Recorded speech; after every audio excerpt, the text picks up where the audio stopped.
everyone, here I'm back with another video lecture. और आज हमने जिस चीज़ को डिस्कस करना है वो हमारे पास है इक्विलिब्रियम, ठीक है, जिसमें हमने इसकी 3 टाइप्स को डिस्कस करना है। विद दैट हम फिक्सेशन और स्टेबलाइजेशन को भी डिस्कस करेंगे, ठीक है। सो हम थोड़ी थोड़ी डिटेल्स में डिस्कस करेंगे ताकि हम जल्दी वाइंड अप कर लें लेक्चर को, ठीक है।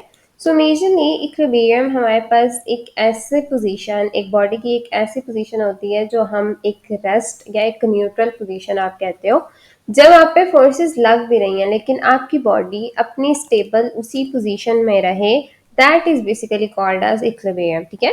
मतलब जितनी ज़्यादा फोर्सेस जितनी जहाँ से भी लग रही हैं, अगर आपकी बॉडी उसी स्टेट में है, इसका मतलब वहाँ पे परफेक्टली इक्विलिब्रियम या स्टेबल इक्विलिब्रियम, बैलेंस्ड इक्विलिब्रियम हमारे पास है, ठीक है, उस बॉडी के अंदर। सो इसके हमारे पास क्या है कि इसकी एग्जांपल ये है कि मतलब आप सिंपल सी एक बात करो कि कोई ऑब्जेक्ट है, ठीक है, उसको यहाँ से भी फोर्स लग रही है, ठीक है, और यहाँ से भी फोर्स लग रही है।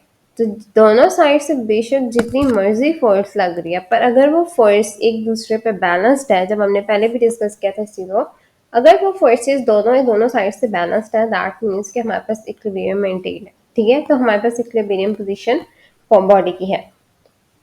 इसकी 3 टाइप्स हैं, ठीक है, हम गो थ्रू करते हैं। सबसे पहले हमारे पास स्टेबल इक्विलिब्रियम।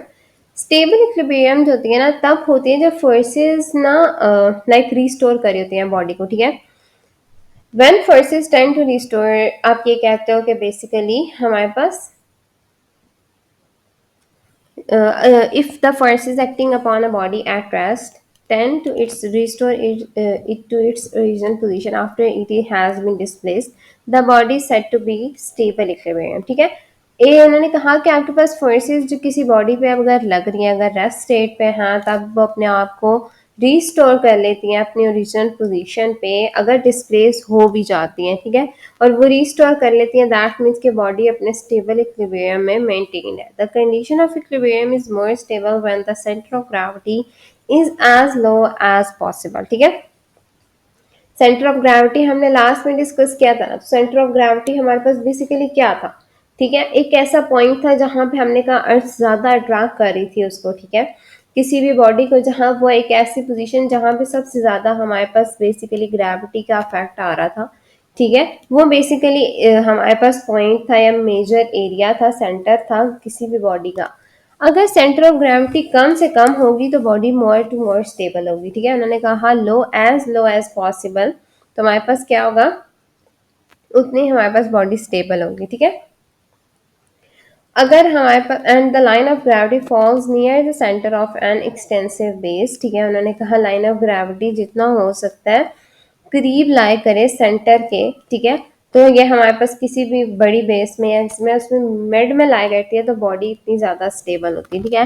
दैट मीन्स कि हमारे पास स्टेबिलिटी है ना, उस पर जितनी भी फोर्सेस लग रही हैं वो बॉडी स्टेबल रहेगी, क्योंकि उसका सेंटर ऑफ ग्रेविटी भी मिड में है और लाइन ऑफ ग्रेविटी भी उस सेंटर ऑफ ग्रेविटी की बेसिकली ये शो करी है कि वो सेंटर रीजन है उस बॉडी का, ठीक है, मतलब सेंटर में। It becomes progressively less stable as the centre of gravity is raised, वो बॉडी अनस्टेबल हो जाती है जहाँ पे सेंटर ऑफ ग्रेविटी ज्यादा होता है, ठीक है। इसकी मेजर आपको पता चल गई होगी कि सेंटर ऑफ ग्रेविटी जितना बॉडी का ज्यादा है उतनी आपकी बॉडी अनस्टेबल है, और जितना कम है उतनी आपकी बॉडी हमारे पास स्टेबल है, ठीक है। And the line of gravity falls near to the margin of the base, ठीक है। अब इसकी एक सिंपल सी मैं आपको एग्जांपल देती हूँ। अगर मैं कहती हूँ आप खड़े हो स्टैंडिंग पोजीशन में, आप अपने आप को खड़ा कर दो, ठीक है, और वहां पे आप देखते हो कि आपकी दोनों फीट के बीच में जितना डिस्टेंस है ना, ठीक है, वो क्या है, आपकी बेस है, ठीक है। अगर आपको लगता है कि आपकी बेस इस स्टेट में बहुत स्टेबल है, सेंटर में S2 सैक्रल वर्टिब्रा पे है, तो दैट्स गुड, ठीक है। लाइन ऑफ ग्रेविटी क्या हुई कि आपको मैंने बताया था वर्टेक्स से पूरी एक लाइन आपकी ड्रॉ हुई और वो आपकी फीट के बीच में से क्रॉस की, और वो थी लाइन ऑफ ग्रेविटी। अब जब ह्यूमन बॉडी के ऊपर जब एग्जाम्पल होती है ना, तो आप सिंपल सी ये देखो कि आपकी दोनों फीट के बीच में बेस थी, ठीक है। उस बेस के बीच में अगर आप देखते हो कि सेंटर ऑफ ग्रेविटी जो है उस पोजीशन में, अगर तो मेरा सेंटर ऑफ ग्रेविटी जो है वो अगर वो लाइन डिसबैलेंस हो जाती है, मतलब मैं अपने आप को अपनी ट्रंक को साइड्स पे मूव करती हूँ, या लेटरल फ्लैक्शन जिसको आप मूवमेंट कहते हो ट्रंक की, ठीक है, अगर मैं वो करवाती हूँ तो मेरा सेंटर ऑफ ग्रेविटी चेंज होगा, तो लाइन ऑफ ग्रेविटी क्या होगी, मार्जिन के करीब जाएगी, मतलब मेरी जो फीट है उसकी किसी एक फीट के करीब ज्यादा चली जाएगी, मतलब जो ऑपोजिट फीट होगा। और फिर अगर मैं दूसरी साइड पे लाइक लेफ्ट साइड पे करती हूँ तो मेरे पास क्या होगा कि राइट साइड पे centre of line of gravity जो होगी एंड करेगी राइट फुट पे, ठीक है। तो उसका ये होगा कि एक प्रॉपर स्टेबिलिटी नहीं रहेगी, ठीक है, अनस्टेबल सी पोजीशन हो जाएगी। ये एक सिंपल सी मैं आपको एग्जांपल दे रही हूँ, इक्विलिब्रियम की एग्जांपल नहीं है, मैं आपको वैसे बता रही हूँ कि स्टेबिलिटी बेसिकली कैसे डिसबैलेंस हो जाती है अगर आप लाइन ऑफ ग्रेविटी या सेंटर ऑफ ग्रेविटी को डिस्प्लेस कर दे तो, ठीक है। तो मेजरली सारी जो बात थी वो ये थी कि अगर when forces tend to restore a body to its original position after a displacement या आफ्टर अ बेसिकली जब वो अपनी पोजीशन से हट जाते हैं, या आप कहते हो कि जब वो एक डिस्प्लेस हो चुके थे अपनी पोजीशन से और वो वापस अपनी ओरिजिनल पोजीशन पे आते हैं, तब बॉडी आपकी क्या होती है कि स्टेबल इक्विलिब्रियम में होती है, ठीक है। तो इसका मतलब है कि स्टेबिलिटी इंक्रीज होगी तो सेंटर ऑफ ग्रेविटी को कम होना है और लाइन ऑफ ग्रेविटी को सेंटर हमारे पास सेंटर में प्रेजेंट होना है किसी भी स्पेस के, ठीक है। मतलब एक सर्कल है तो उसके बिल्कुल मिड में होना चाहिए, एक कोई ट्रायंगल है उसके मिड में होना चाहिए सेंटर ऑफ ग्रेविटी का। तो मेजरली इसकी बात सारी ये थी, ठीक है।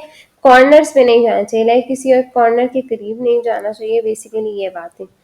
आगे आ जाती है हमारे पास अनस्टेबल। अनस्टेबल से अगर आपको समझ आ रही है तो इसका मतलब है कि स्मॉल डिस्प्लेसमेंट या डिस्प्लेस्ड हो चुकी है ना, वो भी जो फोर्सेस उस पर लग रही हैं वो और डिस्प्लेस कर रही है बॉडी को, ठीक है। मतलब एक तो पहले से डिस्प्लेस हो रही थी बॉडी डिस्प्लेसमेंट की वजह से या डिस्प्लेस हुई भी थी, और जो फोर्सेस लग रही है वो और डिस्प्लेस किए जा रही हैं, ठीक है। सो इसकी बात यह है कि यहाँ पे बॉडी अनस्टेबल इक्विलिब्रियम में है, इक्विलिब्रियम है। Like if a body is given an initial displacement and the force acting upon it increasing the initial displacement, however small the latter may be, the body is said to be in unstable equilibrium, ठीक है। तो majorly आपको बात यह है कि मैंने एक बार उसको हिला दिया है किसी ऑब्जेक्ट को, कोई भी ऑब्जेक्ट की आप एग्जांपल ले लो, मैंने कोई बॉटल रखी थी उसको मूव किया, ठीक है। अब मैं फोर्स लगाती जा रही हूँ और वो मूव होती जा रही है, मतलब उसकी डिस्प्लेसमेंट क्या, वो अपने आप अपनी जगह से डिस्प्लेस होता जा रहा है, होता जा रहा है, होता जा रहा है, मतलब उसकी सेंटर ऑफ ग्रेविटी भी चेंज हो रही है, सारी चीज़ें। Centre of gravity which is as high as possible इसमें होती है and the small base result in relatively unstable equilibrium. उन्होंने कहा काफ़ी हद तक क्या होता है कि इसको अनस्टेबल पोजीशन में ले जाता है, जितना सेंटर ऑफ ग्रेविटी ज़्यादा होता है जाहिर सी बात है हमने कहा उतना ही अनस्टेबल पोजीशन में जाएगा और इसकी बेस कम होती जाएगी, ठीक है। सो मेजरली उन्होंने सारी बात आपको की, बेस स्मॉल हो रही है आपके पास, सेंटर ऑफ ग्रेविटी क्या हो रही है, ज़्यादा हो रही है, हर एक मूवमेंट के बाद क्या होती है डिस्प्लेसमेंट आ रही थी, ठीक है। सो मेजरली सारी बात थी कि एक डिस्प्लेस हो रही है तो अपनी जगह से, तो बेसिकली एट द एंड हमारे पास अनस्टेबल इक्विलिब्रियम आ जाएगा, ठीक है। फर्स्ट वाले में हमने कहा इनिशियल डिस्प्लेसमेंट, मतलब मैंने एक ऑब्जेक्ट को मूव कराया वो अपनी ओरिजिनल पोजीशन में वापस आ गया, ठीक है। तो दैट मीन्स बेसिकली वो एक स्टेबल इक्विलिब्रियम में। मैंने एक ऑब्जेक्ट को मूव कराया, ठीक है। आप स्टेबल इक्विलिब्रियम में आप ये कह सकते हो ना कि मैंने अपनी बॉडी को किसी जगह मूव कराया लेकिन वो दोबारा स्टैंडिंग पोजीशन पे वापस आया या सिटिंग पोजीशन में वापस आया, ठीक है। तो मेजरली आप स्टेबल की ये बात कर रहे थे। अनस्टेबल की बात यह है कि मैं मूव कराता जा रहा हूँ और उसकी बेसिकली सेंटर ऑफ ग्रेविटी भी इंक्रीज हो रही है और बेस जो है वो कम होती जा रही है, ठीक है।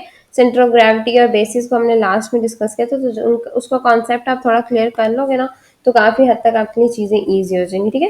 Because even very small displacement cause the line of gravity to fall outside the base and the body will fall to the ground, ठीक है।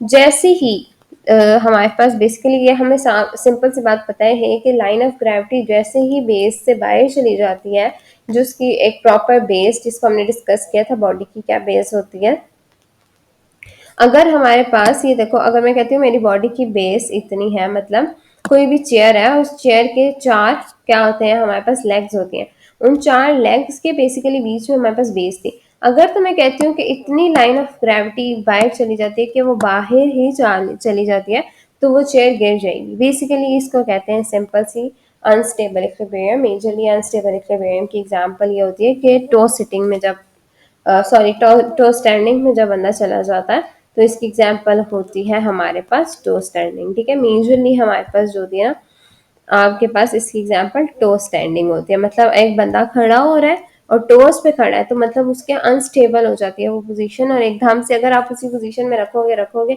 बॉडी अपने आप को चेंज करती जाती है, पोजीशन डिस्प्लेस होती जाओगी, या टो स्टैंडिंग या टो सिटिंग में लेके भी जाता है मोस्टली टो स्टैंडिंग जो है ना बेसिकली वो ज़्यादा इफेक्ट करती है, क्योंकि ग्रेविटी आपकी काफ़ी हद तक खींच रही होती है पाँव नीचे। हम ये पहले भी एग्जाम्पल डिस्कस कर चुके हैं। तो हमारे पास लाइन ऑफ ग्रेविटी की वजह से person at the and fall कर जाता है अगर वो दोबारा से अपने पूरे फीट के ऊपर नहीं आता, ठीक है। सो मेजरली अनस्टेबल किए थी। न्यूट्रल इक्विलिब्रियम ये था कि हमारे पास जो है ना, न्यूट्रल की जो एग्जांपल है, ठीक है, या न्यूट्रल आप कहते हो, ठीक है। अब स्टैंडिंग ऑन टोज की जैसे हमने बात की ना, where even slide shift can cause loss of balance, ठीक है। मतलब अगर आप स्लाइड सा भी शिफ्ट देते हो ना अपनी बॉडी को, स्टैंडिंग अगर टोज पे खड़े हो, स्लाइडली से हिलाया, हमने कहा अनस्टेबल इक्विलिब्रियम हो गया, ठीक है।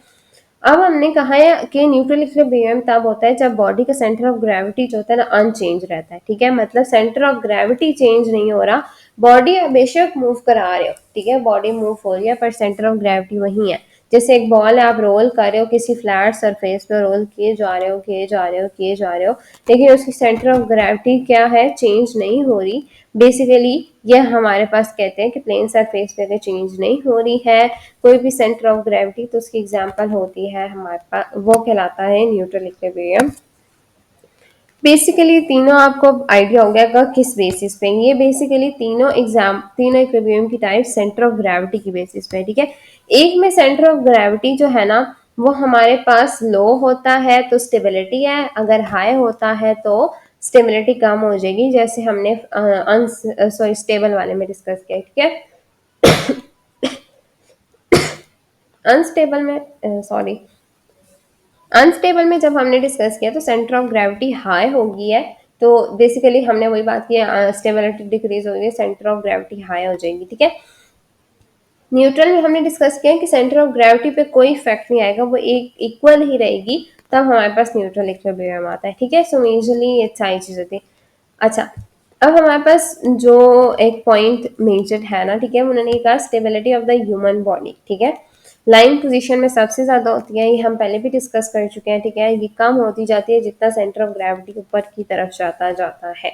The base is reduce as in sitting and standing position, और ये क्या होती है कि इसकी बेस कम होती है, मतलब लाइन पोजीशन मोस्ट स्टेबल है, फिर सिटिंग और स्टैंडिंग में स्टेबिलिटी डिक्रीज होती जाती है और सेंटर ऑफ ग्रेविटी ज्यादा होता जाता है और बेस नैरो होती जाती है। तो इसकी बात ये stability come, centre of gravity ज्यादा।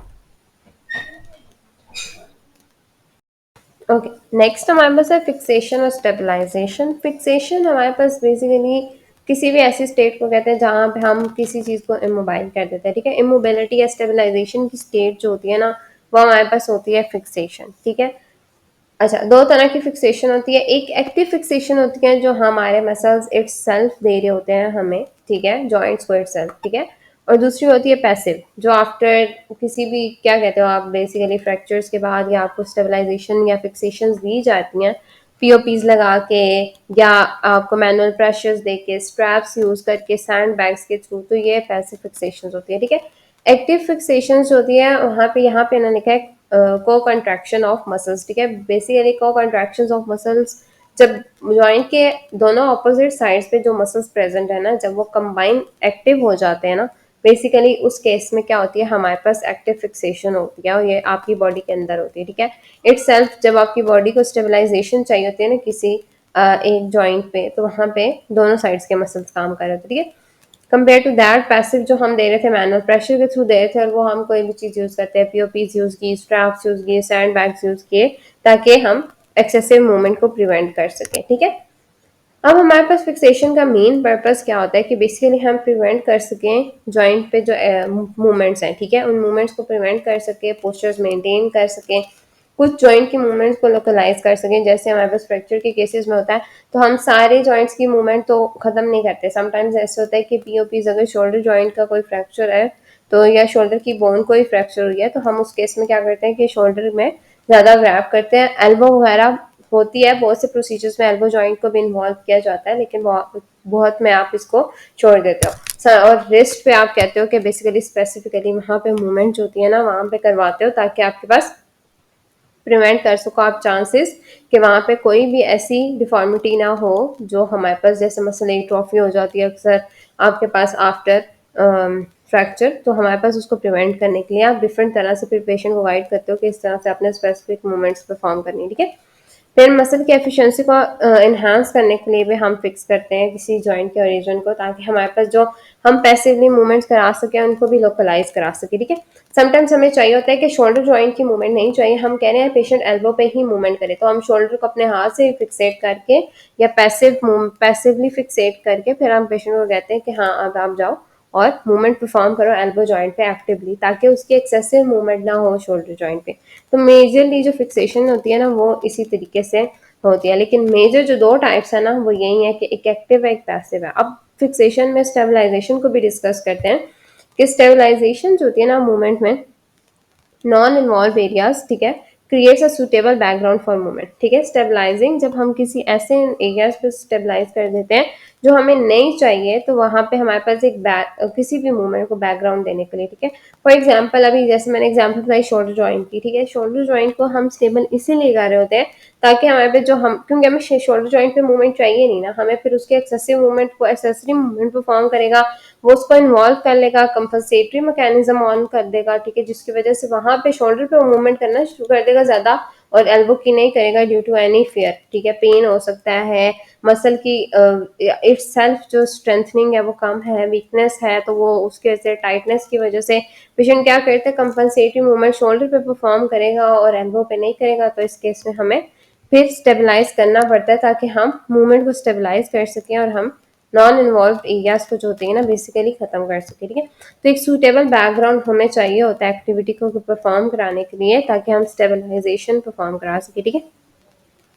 विद दैट हमारे पास जो दूसरी चीज थी कि हमारे पास एडजस्टमेंट करते हैं हम पोजीशन की स्टेबिलिटीज में, ठीक है। अब क्या होता है जब हम पोजीशन को एडजस्टमेंट करते हैं ना, मतलब जो स्टेबलाइज एरिया है उनकी पोजीशन एडजस्ट कर दी, ठीक है, ये हमारे पास बेसिकली बहुत ज़्यादा एफिशिएंसी और बैलेंस इंक्रीज कराती है जब आप बेसिकली मूवमेंट करवा रहे होते हैं, ठीक है। बहुत एफिशिएंट मूवमेंट का मतलब ये है कि एफिकेसी इंक्रीज हो रही है, ठीक है। एफिकेसी का इंक्रीज होना ये है कि पेशेंट जो है वो जो अपनी मूवमेंट परफॉर्म करेगा जिस स्पेसिफिक जॉइंट के ऊपर वो काफ़ी हद तक प्रॉपर होगी, ठीक है। तो स्टेबलाइजेशन का मेजर बेसिकली जो मोटिव है ना हमारे पास एज ए फिजिकल थेरेपिस्ट जब हम काम कर रहे होते हैं तो हमारे लिए मेजर मोटिव ये होता है कि हम किसी कंपनसेटरी मूवमेंट को अवॉइड कर सके, पेशेंट को एक सपोर्टिव पोजीशन में रख सके ताकि हमारे पे जो मूवमेंट हमें चाहिए वो अच्छी एक एफिशिएंट हालत में हमें मिल जाए, ठीक है। तो मेजरली इसकी सारी बैकग्राउंड जो थी वो यही थी। अब इसमें एप्लीकेशन कैसे इंजरी या डिजीज पे, जैसे मैंने फ्रैक्चर्स की आपको बात बता दी कि हमें ज़्यादा टाइम के लिए चाहिए होते हैं, तो हम long term basically joint injuries में, डिजीजेस में, फ्रैक्चर्स में फिक्स कर देते हैं। तो हमारे पास क्या थी कि मैनुअल जो हम पैसे फिक्सेशन जिसको कहते हैं वो करते हैं। मैकेनिकल ये होती है कि आप स्प्लिंटेज लगा देते हो, बैलेंस ट्रैक्शन देते हो, ऑपरेटिव प्रोसीजर जैसे बोन ग्राफ्टिंग या प्लेटिंग वगैरह होती है ना, जैसे आफ्टर फ्रैक्चर्स हमें पता है कि डिफरेंट सर्जिकल प्रोसीजर होते हैं जिनमें एक हमारे पास बेसिकली यही होती है कि इंटरमेडुलरी प्लेटिंग होती है जिसमें हम प्लेट्स लगा के नेल्स लगा के बेसिकली उन दो बोन्स को बिल्कुल स्टेबल करते हैं ताकि हमारे पास जो है आपके पास फिक्स हो जाए।